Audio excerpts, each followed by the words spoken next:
Buhay Philippines! Hello, Milling Stevie Fan. This is Milling po. Ano po ang inyong ginagawa? Tayo po ay busy today sa kitchen. So, ang ating gagawin po ay, ayan po, ang nasa likod. Nagawa po tayo ng chicken floss man. Yan po ang favorite ko sa bread talk. So, try po natin gumawa. And para po masubukan natin at kung masarap po o hindi. So, let's bolt in, mga Kamiling Stevie Fan. Ayan, mga Kamiling Stevie Fan. Power on na po natin ang ating induction cooker. At ilagay po natin ang tubig niya. So, maglalagay po tayo ng tubig. Para po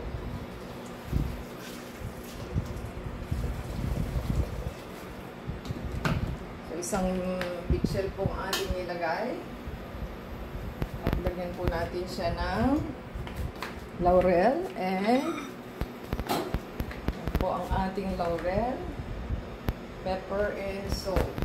So, yan po ang ating paglaga sa ating chicken. So, kailangan po i-cook nila. I-timer po natin ng 20 minutes.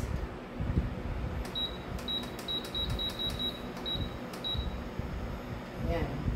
21 dahil hindi pa po siya kumukulo. So, hintayin po natin ang ating chicken. Yan. So, busy po tayo sa kitchen today. Hintayin lang po natin. Ayan, mga Kamiling Stevie Fan. 2 minutes na lang po at i-drain natin ang ating chicken. Hintayin po natin. Ayan, mga Kamiling Stevie Fan. Kaya po ang ating chicken. At palalamigin po muna natin. Bago po natin siya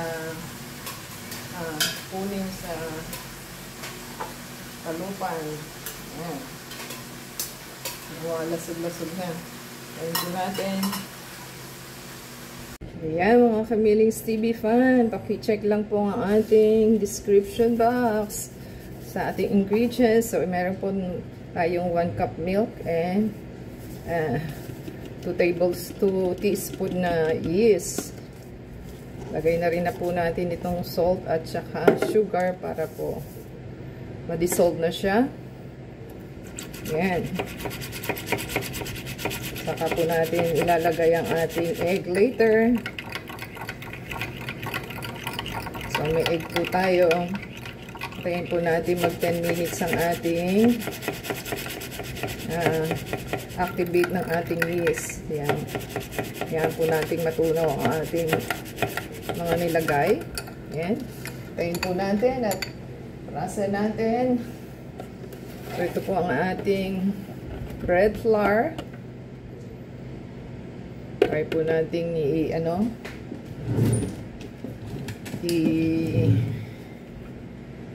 i-filter ba tawag nyo doon?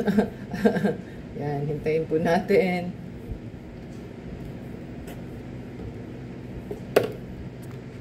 Ayan, habang naghihintay po tayo ng ating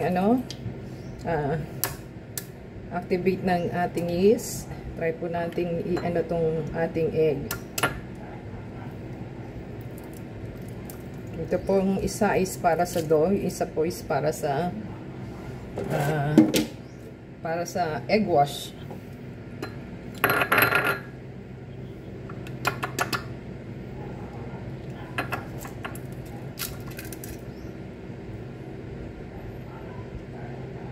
Yan ang ating egg.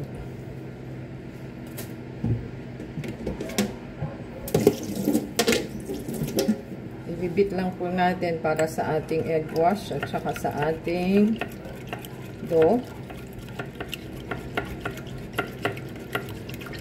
Bili po kayo ng ganito. Maganda po siya at ating well tested na siya. Ito naman po yung isang egg para sa dough natin. Ayan. Tayin lang po natin at ating ibibit. So, baka po makalimutan ninyo yung egg wash bago nyo po i-bake.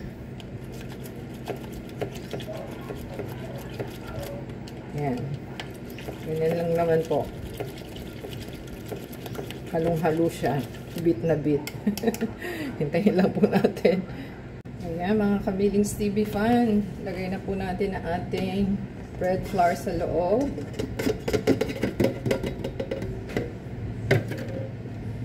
At ilagay po natin ang ating activated na milk, salt, sugar, and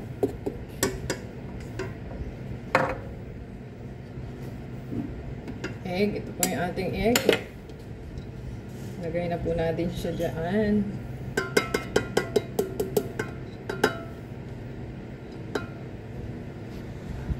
Ayan, ating scrape po para mas makuha natin siya. Ang inang maninimo. At ilagay na po natin ang ating ito po yung ating Activist with salt, sugar. Silipin na lang po natin sa ating description box. Below the title po. Ayan. Pwede na po natin i-power on. Lagay po muna natin sa 1 para hindi siya mag-scattered around. Maganda po ang ating unit dahil may cover po siya.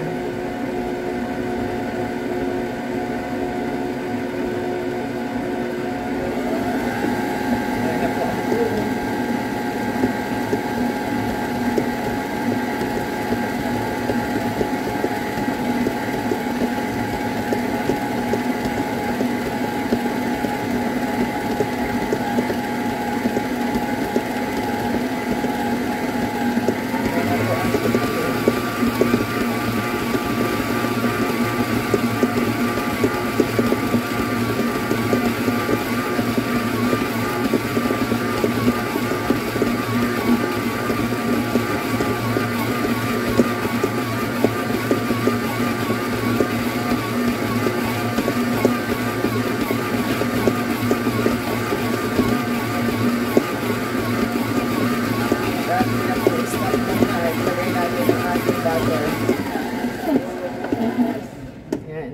Natin ang ating butter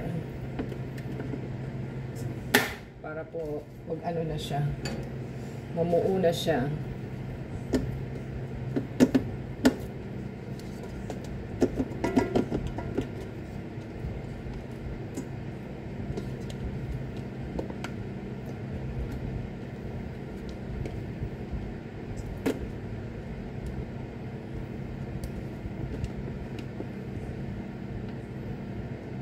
Yan.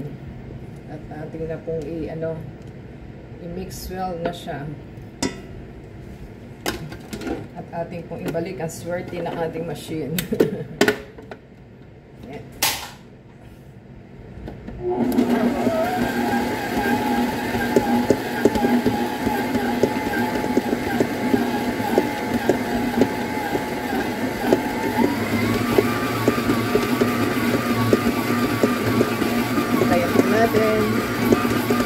Ayan, mga kamilis Stevie Fan, pwede na po natin siya dito.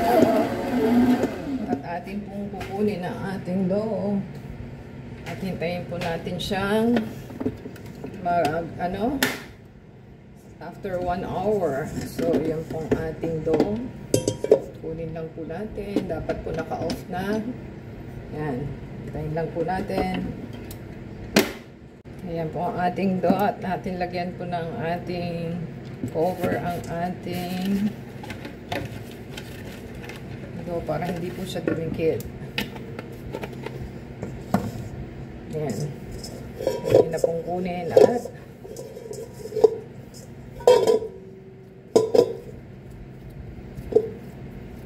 ganyan lang naman po. At saka nyo po siya lagyan ng oil sa loob.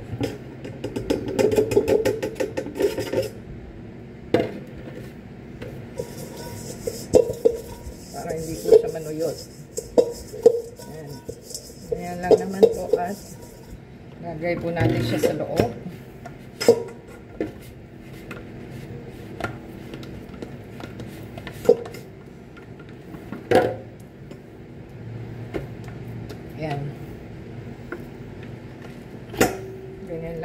lagyan natin ng oil. At i-cover po natin siya sa ating cover.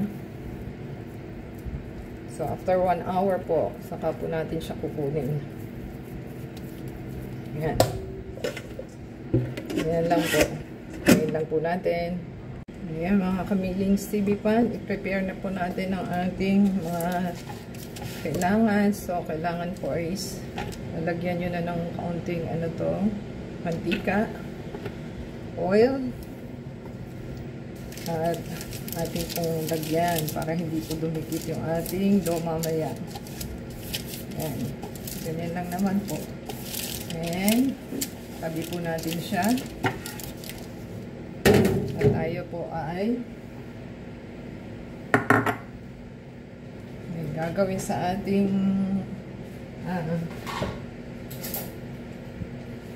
ito po ang ating mayonnaise na Japan mayonnaise na Kewpie ba? Yan po ang ating condensed milk para po sa filling natin. So, kailangan po is i-prepare na natin para ma-lessen ang ating mga gagawin. Yan po ang ating palaman sa ating dough mamaya. At ito po yung egg wash na ating ginawa.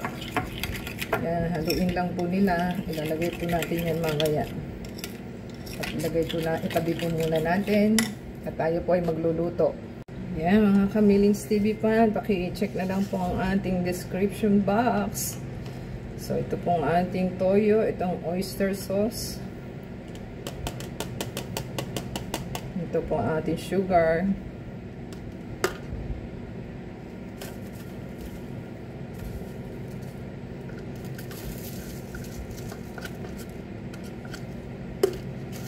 Sinutin ko lang po yung oyster sauce doon.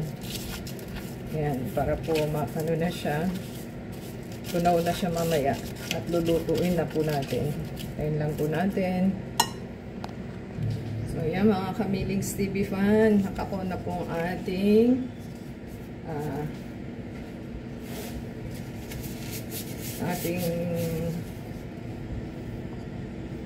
multipurpose na ating kalan. Ayan po ang ating shredded chicken. So, kailangan po is shred siya na mabuti. Kasi kung hindi, masyado kung kailangan mas pino siya. So, mahirap mag-shred. Yan. Try po na lang i-shred. Pero nakauna po ang ating stove. Yan. At ating ilagay na po yung ating sauce na soy sauce and oyster sauce. Parang pipitunin mo lang siya. And sugar po.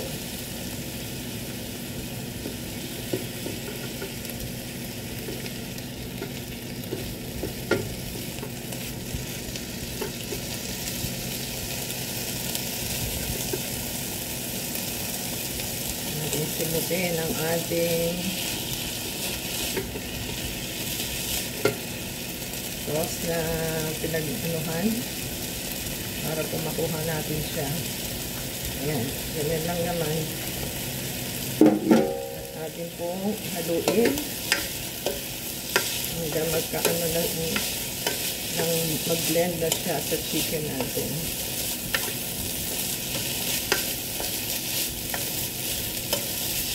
Hanggang sa matuyo po siya.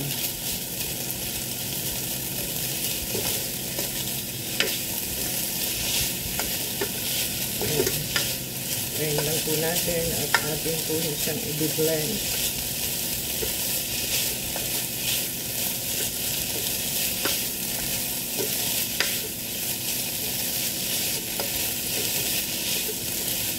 Bali, 2 breast lang po itong ating ating chicken breast. Ayan lang po natin. Ayan, lagyan po natin ng ating seasoning. Parang kulang po sa kulay. Ayan. Try po natin i-mix ulit. At parang hindi pa siya maluto. Kailangan mag-fry siya. Parang kulang sa kulay eh. Yan. Tayin lang po natin. Yan, dagdagan po natin siya ng Kikkoman na light. Parang kulang po kasi yung kulay.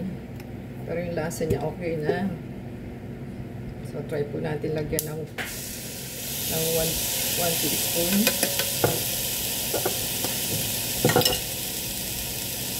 Yan, luin na po natin. Medyo okay na. Yan. Ayun po natin at kailangan na matuyo po siya.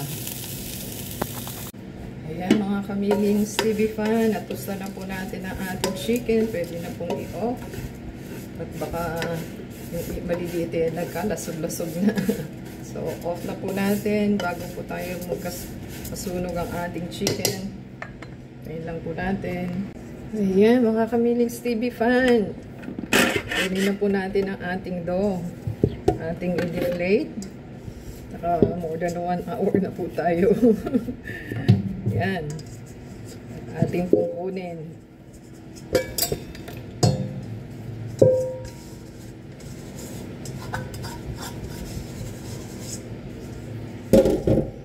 Ating pong hatiin.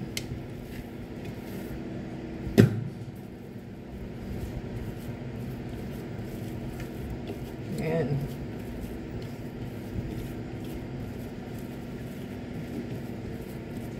Hatiin lang po natin siya. Wala pa po tayong weighing scale. So, tipid-tipid po muna sa weighing scale. At tayo po ay wala pang weighing scale. So,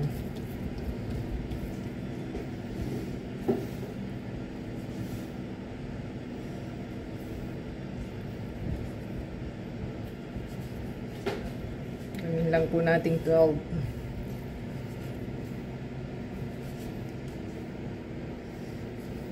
2, 4, 6, 8. Sobra sa 12 ba?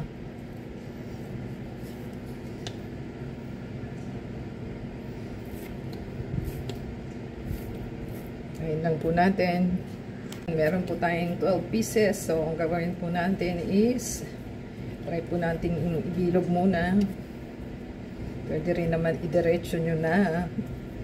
So, kanya-kanyang choices po yan. Wala po kasi tayong weighing scale, kaya hindi natin matansya sa ating sa size ng ating dough. Yan. Bilugin lang po natin.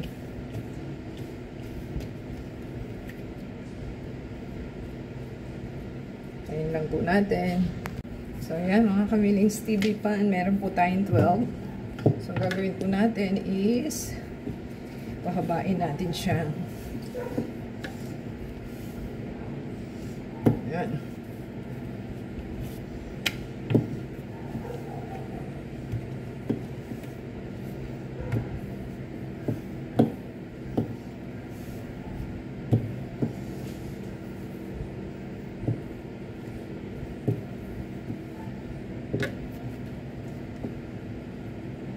Yan lang naman po ang ating gagawin at pahabain natin siya.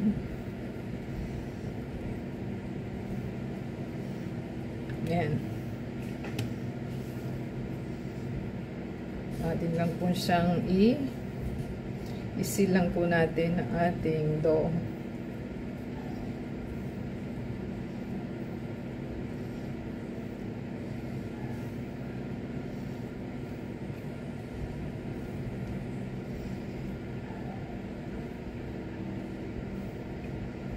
Yan. Isa na po tayo. Mas mataba yung kabila. Yan. Silang po natin at ating itabi. Ganoon din po yung ating susunod na gagawin.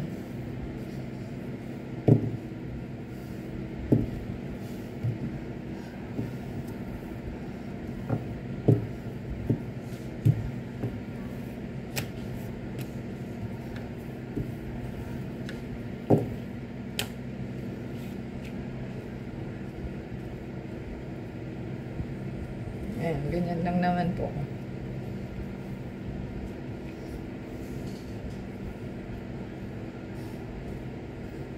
Seal natin. Yan.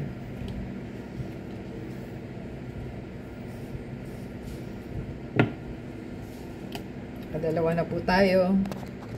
Ayan, ito na po yung last nating dough na ginagawa. At minomold pa rin po. Yan. At meron na po tayong nagawa. Isisil lang po natin at the same time. Yan. Ganyan lang naman po.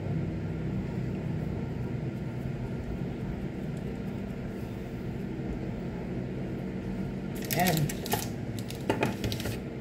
Yan na po yung ating buns.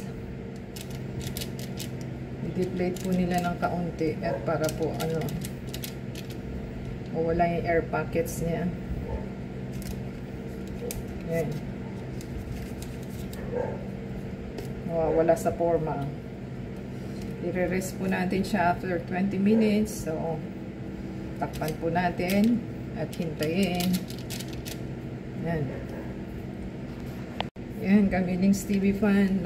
Takpan po natin ng cling wrap at 30 minutes po bago natin siyang i-bake. Yan. Ganyan lang naman po. Hintayin lang po natin at magta-timer pa po tayo na after 30 minutes. Pwede na po natin siya ilagay muna sa ref para hindi siya nahanginan. So, pwede po ilagay sa loob para po ating lumaki pa siya. Hintayin po natin. Ayan mga Kawiling Stevie fan, hinintay po natin ang ating oven. Napipreheat po tayo. Hintayin lang po natin. Ayan mga Kawiling Stevie fan, muntik na nating makakalimutan. I-brush po muna natin ang ating dough. So, naano na po ito. Na 30 minutes rest na po siya. So, kaya po malaki na siya at wala na siyang space para lumaki pa. So, lagyan po natin siya ng egg wash.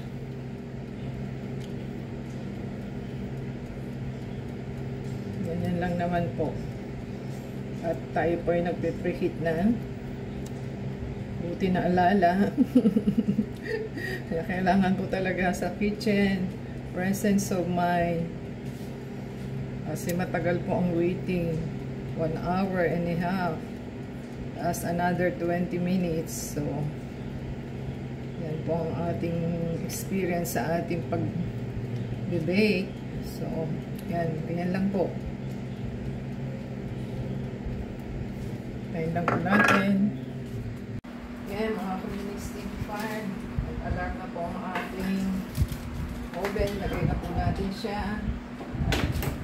At kailangan na po papasok. So, 180 degrees po. 20 minutes. Yan. Tayin lang po natin. Ayan mga Kawiling Stevie fan, nag-off na po ang ating timer. Palamigin po natin ang ating buns. Ayan mga Kawiling Stevie fan, palamig po natin at tayo po ay gagawa na ng ating chicken floss bun. Yan po ang ating title. So, hiwaan po natin sa gitna. Ingat-ingat lang din po at baka kayo madali ng inyong So, lalagyan po natin siya ng palaman na ating ginawa.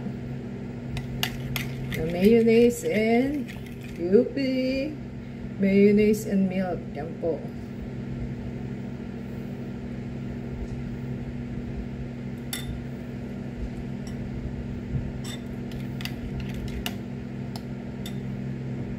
Pwede po nating i-dip.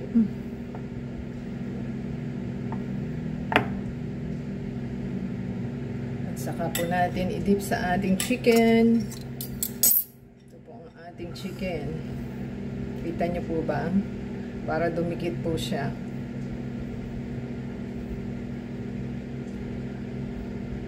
Yan. Ayaw niyang dumikit. Lagyan natin siya. Yan po ang ating chicken. Ayan. Style bread talk po yan. Yan. Meron na po tayong isa. Tayin po natin. Ayan mga kamilings TV fan. Nandiyan pa po ba kayo? Ayan na po ang ating chicken floss buns recipe. Yan po ang royal. At ito po ang ating sa ating kasama. Ito pa po yung natira at meron pa po sa loob ng ref. So, paki-give us a thumbs up, comment down below po, and subscribe. Sa hindi pa po nagsasubscribe, thank you po sa mga nagsubscribe. Sa hindi pa po, subscribe na po sila. And add us to Facebook, Twitter, TikTok, and Instagram. Until next time, God bless everyone. Try po nila, masarap.